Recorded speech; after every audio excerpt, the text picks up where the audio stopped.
యేసయ్య నామములో శక్తి ఉన్నదయ్యా, యేసయ్య నామములో శక్తి ఉన్నదయ్యా, యేసయ్య నామములో శక్తి ఉన్నదయ్యా, యేసయ్య నామములో శక్తి ఉన్నదయ్యా. నమ్మితే చాలు నీవు పొందుకుంటావు శక్తిని, నమ్మితే చాలు నీవు పొందుకుంటావు శక్తిని. యేసయ్య నామములో శక్తి ఉన్నదయ్యా, యేసయ్య నామములో శక్తి ఉన్నదయ్యా. విశ్వాసంతో చెప్తామా, శక్తి కలిగినది యేసయ్య నామం.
శక్తి ఉన్నది, మృతులను లేపగలిగిన శక్తి కలిగిన యేసయ్య నామం.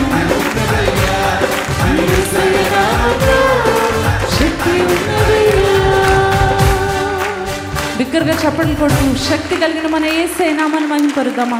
ఎంత బిగ్గరగా చప్పట్లు కొట్టగలరు? as loudly as you can. హల్లెలూయా. దేవా, నీ నామమునే ధ్వజముగా పైకెత్తెదను, నీ నామమైన ఆధారమని. మన జయ ధ్వజము, మనము గెలిచామని అర్థము. అదేంటో తెలుసా? మన యేసే నామం. You have the power of the name of God, the name of Jesus. Yesayya నామంలో శక్తి ఉంది. ఆ గొప్ప అధికారమును ప్రభువు మీకు ఇచ్చాడు. అందుకని విశ్వాసముతో చెప్దామా? రోగము తలవంచును నీ నామము ఎదుట, శాపము తలవంగును నీ నామము ఎదుట ప్రభు, సాటి లేని స్వస్థపరిచే నామము అని మనందరూ చేతులెత్తి మన దేవుని నామాన్ని ఘనపరుద్దామా? ప్రతి ఒక్కరు చేతులెత్తుదాం, ప్రభు వైపు చూద్దాం.